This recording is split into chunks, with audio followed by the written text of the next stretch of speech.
বন্ধুরা আজকের আম দিয়ে এমন একটা জিনিস বানাবো যেটা বাচ্চা থেকে বড়রা সবাই খেতে ভালোবাসে। তো এখানটা 4টে আম নিয়েছি, 4টে আম দিয়ে আজকে এই রেসিপিটা বানাবো। আমগুলোকে ছাড়িয়ে কেটে নিয়েছি, একটা মিক্সিং জার নিয়েছি, সেটার মধ্যে আমি আমগুলোকে পেস্ট বানিয়ে নেবো। এবারে কি তোমরা বুঝতে পারছো, আমি বানাবো আজকে পাকা আম দিয়ে আমসত্ত্ব।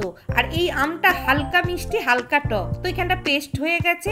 আমি যে পাত্রটা আমসত্ত্ব বানাবো একেবারে সেই পাত্রের মধ্যেই আমি কিন্তু এই পিউরিটাকে ছেঁকে নেবো। একটা বড় ছাঁকুনি নিয়েছি, ওর মধ্যে অল্প অল্প করে পিউরি দিচ্ছি আর আমি চামচ দিয়ে ঘুরাচ্ছি। দেখো কত সুন্দর সব পিউরিগুলো এইভাবেই কিন্তু আমি ছেঁকে নেবো। আর এর মধ্যে যদি কোনো চোষ থাকে থেকে যাবে এই ছাঁকুনির মধ্যে, তোমরা দেখতেই পেলে। আর এই যে পাল্পগুলো বেরিয়ে গেছে, অনেকটা হয়েছে। আর আমসত্ত্ব বানাতে গেলে একটু টক টক আম নিলেই বেশি ভালো হয়। তারপরে গ্যাস জ্বালিয়ে কিন্তু আমি এই পাত্রটা বসিয়ে দিচ্ছি, দিয়ে এবার অনবরত নাড়তে থাকবো। সামান্য একটুখানি বিন নুন দিয়েছি আর এইখানটা দিয়ে দিচ্ছি 1 বাটি চিনি।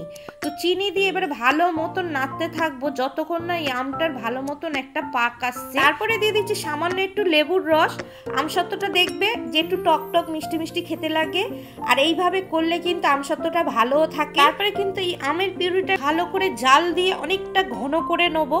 আর তারপরে দেখে নেবো যে একটা চিট ভাব এসছে কিনা। তো দেখো এখানটা চিট ভাব চলে এসছে। তো এখানটা যে পাত্রে আমি আমসত্ত্ব বসাবো সেই পাত্রের মধ্যে সামান্য একটু ঘি লাগিয়ে নিলাম, চারিদিকে ঘিটা মাখিয়ে দিচ্ছি। দিয়ে এবারে এই আমের পিউরিটা গরম গরম এই পাত্রটার মধ্যেই কিন্তু আমি দিয়ে দেবো। 2টো পাত্র নিয়েছি, 2টো পাত্রের মধ্যেই আমি এই আমের পিউরিটা দিয়ে দিচ্ছি। দেখতেই পাচ্ছ আমের পিউরিটা কিভাবে পড়ছে।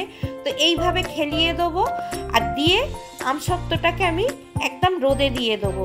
তো এখানটা 2টো পাত্রের মধ্যে এই আমের পিউরিটা ঢেলে দিলাম আমসত্ত্ব বানানোর জন্য। তো দেখো 2টো পাত্রের মধ্যে একদম রেডি করে নিয়েছি।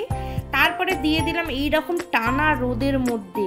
তো দেখতেই পাচ্ছ রোদটা কতটা কড়া আছে। এইরকম কড়া রোদের মধ্যে আমসত্ত্বগুলো দিয়ে শুকনো করতে হবে। তারপর 2টো টাপা চাপা দিয়ে দিচ্ছি, কোনো পোকামাকড় মাছি না যাতে বসে।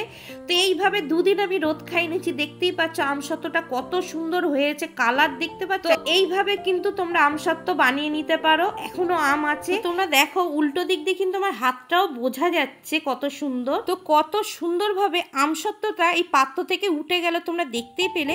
তোমরা যদি রোদ না পাও এইভাবে বানিয়ে 2 দিন পাকার হাওয়াতে রেখেও কিন্তু আমসত্ত্বটাকে বানিয়ে নিতে পারো। তো তাতে একই রকম কিন্তু আমসত্ত্ব হবে, কোনো স্বাদের হেরফের। এবারে আমসত্ত্বগুলোকে তোমাদের কেটে দেখাচ্ছি কতটা পারফেক্ট হয়েছে, একদম দোকানের মতন। তো দেখো আমসত্ত্বগুলো কত সুন্দর পিস পিস করে কেটে নিয়েছি।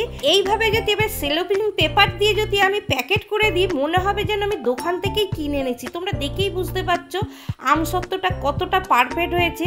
এবারে আরেকটা পাত্র যে আমসত্ত্বটা বসিয়েছিলাম সেই পাত্র থেকে তুলে নিয়ে এর কাটিংটা একটু অন্য ধরনের করছি। দেখো আমি চৌকো শেপের কেটে নিয়েছি, একদম কত সুন্দর লাগছে দেখো। তারপরে এইভাবে কেটে একটা কন্টেনারের মধ্যে ভরে তোমরা ফ্রিজে এইভাবে স্টোর করে রেখে দিতে পারো, যখনই মন চাইবে খাবে। বাচ্চারা বাড়ির বড়রা যখনই খেতে চাইবে 1 পিস করে ধরিয়ে দেবে, তারা তো ঘুরতে ফিরতে খেয়ে কিন্তু খুবই আনন্দ পাবে।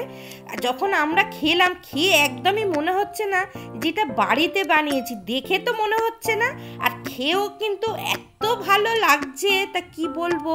একদম মনে হচ্ছে যে মার্কেট থেকে কিনে এনে এই আমসত্ত্বটা খাচ্ছি। তো বন্ধুরা এই আমসত্ত্বর রেসিপিটা আজকে তোমাদের কেমন লাগলো অবশ্যই কমেন্টে জানিও। রেসিপিটা যদি ভালো লাগে প্রচুর পরিমাণে সবার সঙ্গে একটু শেয়ার করে দিও আর একটা লাইক করে দিও। তো আজকের মতন টাটা।